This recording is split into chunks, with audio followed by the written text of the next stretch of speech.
Litigation Psychology Podcast brought to you by Courtroom Sciences. It's my great pleasure to have Danielle Hall from Watchpoint over in Tampa, Florida. Danielle, how's Tampa?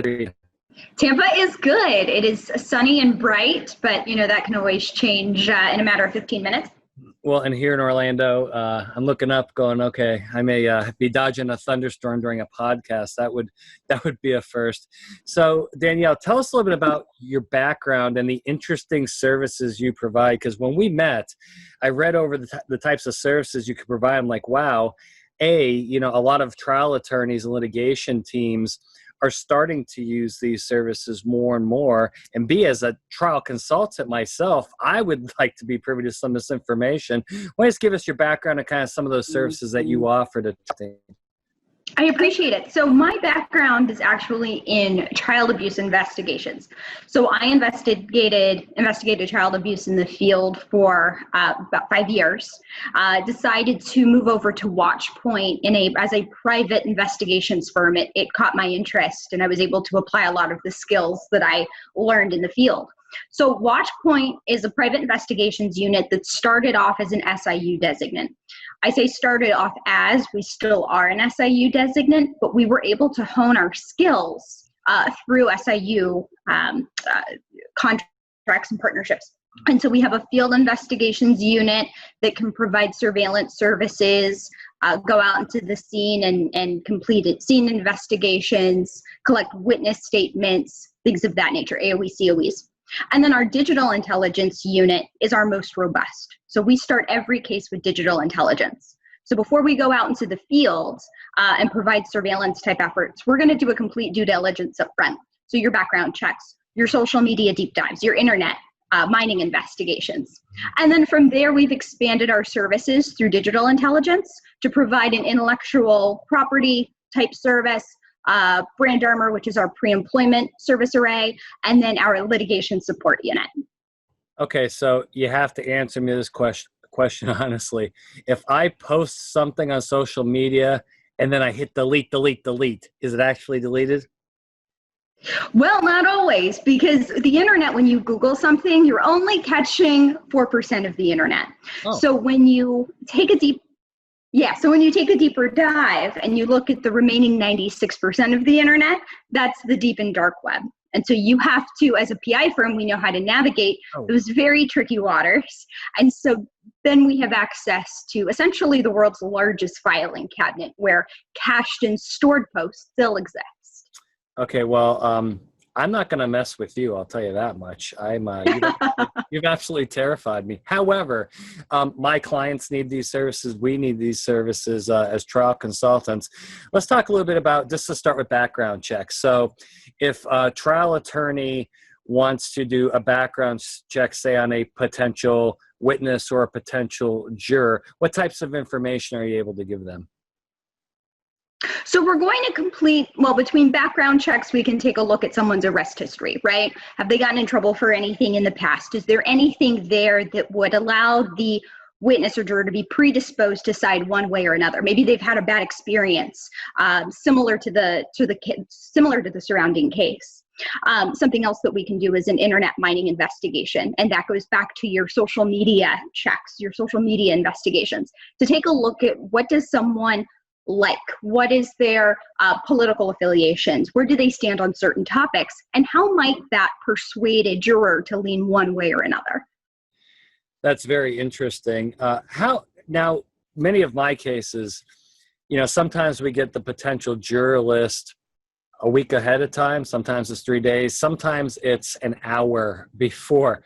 How do you adjust your strategy based on timing? Because I imagine if you have a very short window, that's going to make your life somewhat difficult. So that's why we pull all of the resources that we need, because it is very true that sometimes you only have an hour to go through your jury list.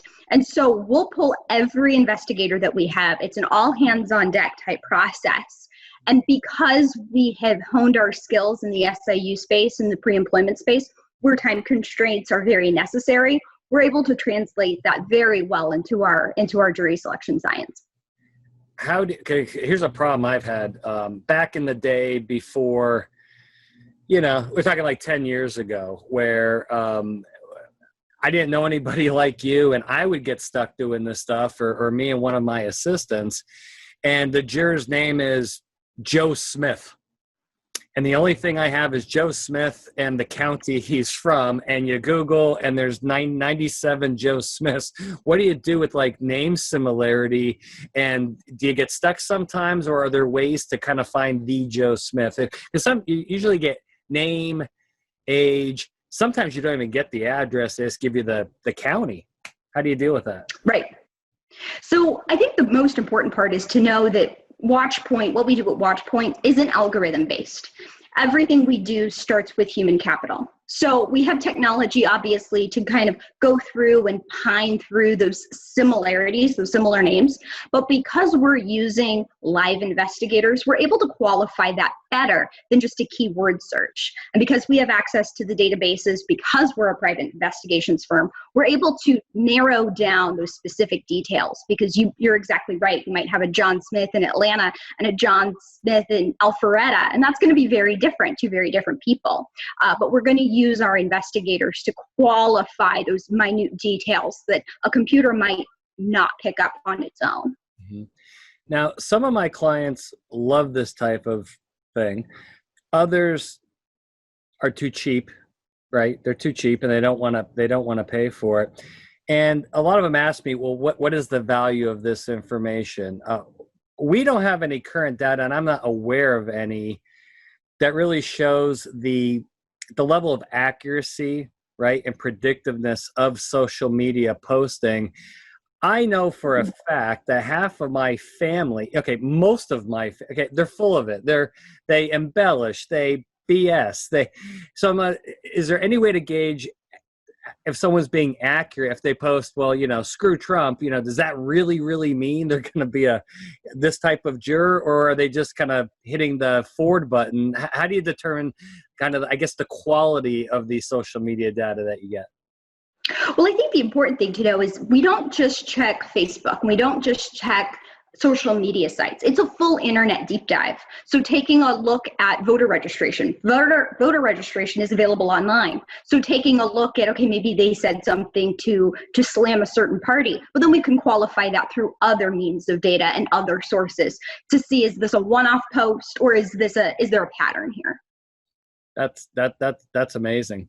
Now, when you do things like, so we have several clients that often, now video surveillance has been around for forever, and that's a service that you provide. And I know that a lot of my clients in the insurance industry want to do video surveillance of a plaintiff who's claiming, terrible injuries and disabilities. Do you guys ever get caught? Like, do you ever get? You know what? I've been with Watchpoint since August, and I don't have a case that I can go back and reference and go, oh, we got burned. Now, granted, surveillance and getting burned in the field is going to happen. Historically, it's going to happen. I can confidently say that I haven't run into that issue at Watchpoint since I joined, but that's because our operations managers know what they're doing, and the QA that's involved, the quality assurance that's involved before we send someone out is really, really impressive. So before we even send someone out, we're going to canvass the area. Google Earth is a great place to start. So understanding geographically what that looks like and using investigators familiar with that territory as well is going to set us up for success. Because there's been this truck parked across the street for 2 days, and it says it's a plumbing company, but I'm not so sure. I watch all the movies, I watch the TV shows. Is that kind of, just curious, is that kind of how you do it, or I don't know? Is it? It's funny because when I say private investigations, I think that people think of a guy in a trench coat with a fedora, with a camera, right? So because I feel that technology has changed and times have changed, we can do manned surveillance, but we can also do unmanned. It's available. Those resources are available to us. And so we use everything kind of in our arsenal to best affect a case. Because if you're in a rural area and you know your neighbors, it's going to be very obvious when the truck is parked outside of your house for, a day, 2 days, for, 8 hours. It's going to be very obvious. So we have the resources to do something that's unmanned to be more inconspicuous. How do you, as far as reporting back to your clients on what you're surveilling? Because a lot of times is you get, 5 minutes of great stuff. The guy has his arm in a sling and he walks out of the doctor's office and he goes home and he's dunking his basketball or he's taking his garbage out like this, which is really heavy. That's great stuff. And when a jury sees that, it's very, very powerful. But if you are doing surveillance and most of what you're seeing is, okay, you still report that back to the client, correct? Yes, report everything. We report everything that we see. And we communicate as well with our client. The way that we communicate with our clients is going to be client dependent. So if you have an attorney who wants an update from the investigator out in the field at multiple points during the day, we'll do that. If the attorney is happy with communicating with our ops manager, we'll do that in any format, in any way that they're happy with, because at the end of the day, it's your case that you're entrusting us with. And coming from the sheriff's office where I managed a caseload of 40 to 60 families at a given time, I know how important it is to lean on providers and ensuring that your case is being handled correctly. So as far as use of your services, what guidance would you give, particularly to law firms that are interested in using your services? Something tells me you probably get a lot of last second calls, which I know I do. That makes me crazy. Is when a law firm wants to use these types of services, particularly for jury selection, is it something that's more early the better versus last minute? Is my assumption. Yeah, always. If we have time to consult, we'll always consult with you, but the more time, the better, right? Because the more information that you can give us up front, the more information and more time we're going to have to sort through it. Now, I say that, but one of my core values is to embrace chaos, because I love working in fast-paced environments. Because you have to remember, I came from crisis management in the field. And so you have to triage a situation very quickly. And so whether we have a week's notice, whether we have a day's notice or an hour's notice, I'm always game for a case. Yeah, unfortunately, I'm in the same boat. Last question. The reason I bring this up is because I just finished a webinar for DRI and had several defense counsel on there. And one of the topics in the webinar was detecting racism in the jury pool. But whether it be racism, sexism, any type of discrimination, do you feel that with your tools, you're able to detect things like that? Because I am of the thought that a lot of people that have very severe and extreme feelings, maybe towards a certain group or a certain sex, they can't help themselves but post things like that. Is that the type of thing that you can detect in your investigations? Absolutely. And even outside of our litigation support unit, we do that daily through our Brand Armor program. So our Brand Armor program is a pre-employment screening process that also employs internet mining investigations to help identify culture fit for a company. And so if very egregious sexism or racism is something that's apparent, we flag that as a red flag. So that's in our daily practice. So with litigation support and jury selection, absolutely.